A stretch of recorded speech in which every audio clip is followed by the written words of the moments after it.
many people say that, well, now he can't get involved because he's already shown he's biased. But I think Yeah. it may just be the other way around, that since he's demonstrated his support from the union, and if the union's holding out for something that is, let's say, hypothetically not realistic, and the president wants this strike stopped for the benefit of the economy, he could go in and say, look, I support you, but now's the time to call this to a halt.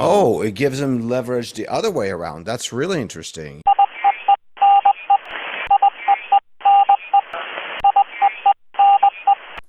Dr. Masters, during the break, you told me a really interesting, I'll just use the word juicy story about one of the people that was involved with this in the scandal that you were mentioning, and you wrote a book about it, and he owned a Lamborghini, and you happen to know this individual, right? Well, yes, I had this individual was somebody who was a graduate of the university that I work with, and he held a high position at Chrysler.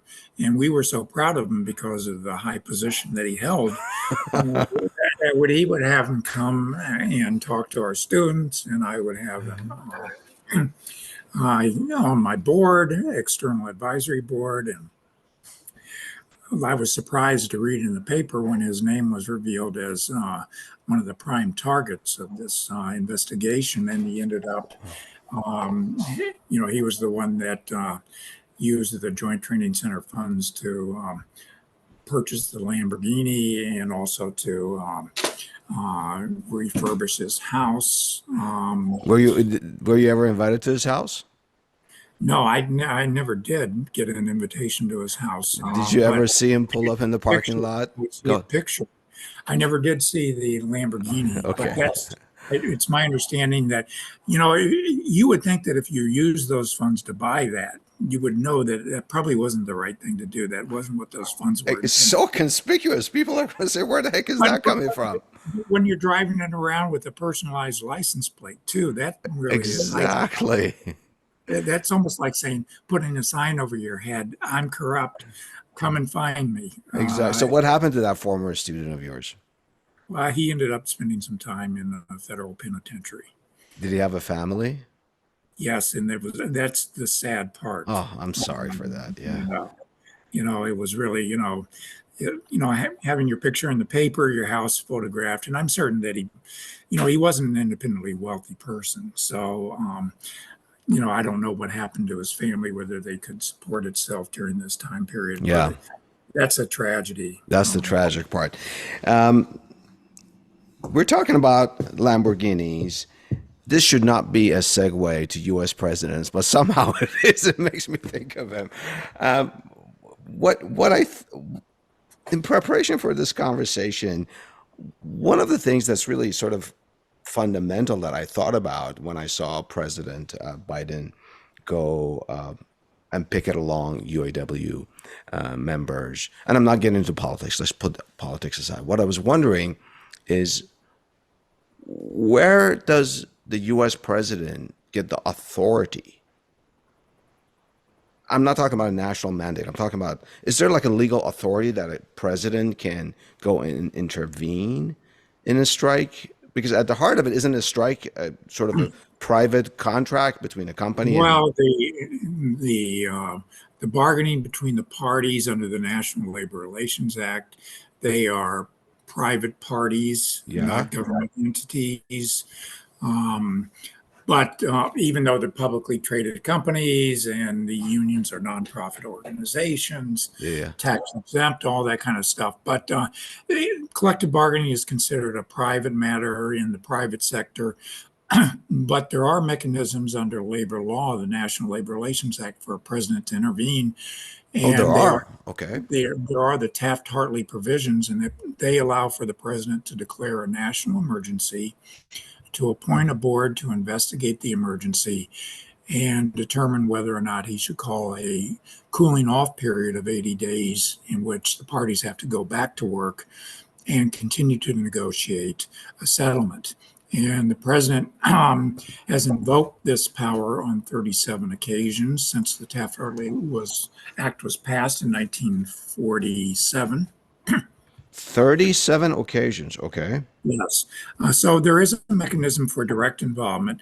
Separate from that, presidents under the National Labor Relations Act and the Railway Labor Act unknown caller have also gotten involved to a certain extent in jawboning, and that's in which they will call upon the parties to negotiate a settlement. For example, after the cooling off period, which was invoked by um, President Eisenhower in 1959 during the steel strike, you still didn't have a settlement after 80 days. And they were, the union was about ready to reject the contract that was agreed and go back out on strike. And nobody wanted that to happen after a very long strike. Involving 500,000 steel workers. It was an industry-wide strike. You had multiple companies bargaining with the same union. Richard Nixon was tasked by President Eisenhower to intervene and work out a settlement between. So this is the late 1950s. Richard Nixon is the VP. 1959. He was Okay. vice president. So he intervened and worked out a settlement between the companies and the union. In 1964, under the Railway Labor Act, President Johnson, to avert a railway labor strike, brought the union together with the companies and, in effect, supervised the mediation of an agreement to prevent a strike from happening. So there have been in the times in which presidents have used their formal powers and used their informal powers. Mm-hmm. But Biden's trip to the picket line was the first time that a president had taken sides this public way before, in the midst of a dispute. And a lot of people have said that he really politicized the negotiations and shouldn't have done that. He got provoked the ire of the companies for doing this. You think it'll backfire on UAW? I would say it's very, very lukewarm. 75, I saw some opinion polls just the other day that 75% of the public supports the UAW. And they don't blame the UAW. I think if the public blames anything, it probably blames some combination of corporate greed and also the electric vehicle policy mandates that they know are forcing the companies to be in a financial pinch. Mm-hmm. In going to Detroit and picketing along UAW members, do you think, I may have asked this question, I'll just ask it again in different words. Do you think the president helped the UAW cause? Or just unnecessarily publicized it? I think he helped it in the sense that he certainly gave it an element of legitimacy. Yeah. And also, it is very meaningful to the people on the picket line and the workers on strike. Of course. Have the president come and convey his support. And I think that helps energize them and give more confidence in what they're doing. And it puts the companies on the defensive. Yeah. And so I think from that standpoint, it's kind of like a shot in the arm.